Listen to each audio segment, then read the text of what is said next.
ప్రత్యేక హోదా కోసం పోరాడుతున్నామంటూ కేంద్రంపై అవిశ్వాస తీర్మానం పెట్టేందుకు సిద్ధమని ప్రకటించారు జగన్. అంతేకాకుండా తమ పార్టీ ఎంపీలు కూడా రాజీనామా చేస్తారని ప్రకటించారు. అయితే జగన్ అవిశ్వాసం ప్రకటన వెనుక అసలు కథ వేరే ఉందని అంటున్నారు రాజకీయ విశ్లేషకులు. ఈ అవిశ్వాస తీర్మానం బీజేపీకి ఏ రకంగానూ ఇబ్బందులు తెచ్చేదిగా ఉండకూడదని భావిస్తున్నారట. అందులో భాగంగానే ఈ నెల 21న అవిశ్వాస తీర్మానం పెట్టాలని యోచిస్తోంది వైసీపీ.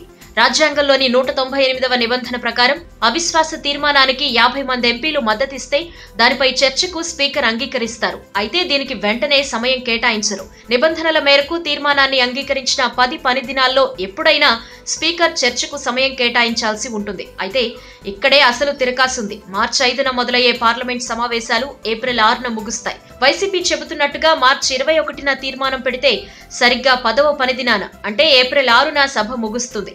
ఆర్థిక పద్దులపై చర్చించడంతో పాటు ట్రిపుల్ తలాక్, ఆర్థిక నేరాల బిల్లు, బీసీ కమిషన్ కు చట్టబద్ధత కల్పించే బిల్లు వంటి కీలక బిల్లులపై చర్చించాల్సి ఉన్న నేపథ్యంలో మార్చి 21 తర్వాత సమయాభావం వల్ల అవిశ్వాస తీర్మానంపై చర్చకు స్పీకర్ అనుమతించకపోవచ్చు.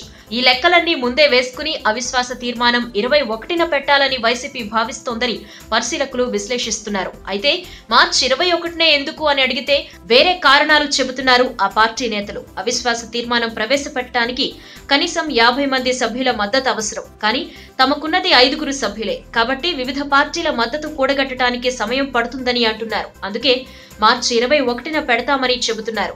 పైకి చెప్పేది ఎలా ఉన్నా అసలు కథ మాత్రం బీజేపీని ఇరుకున పెట్టకుండా ఉండేందుకే అని భావిస్తున్నారు విశ్లేషకులు. ఈ వీడియో మీకు నచ్చినట్టయితే లైక్ చేయండి, షేర్ చేయండి. మరిన్ని ఇంట్రెస్టింగ్ వీడియోస్ చూడడానికి మా ఛానల్ కు తప్పక సబ్స్క్రైబ్ అవ్వండి.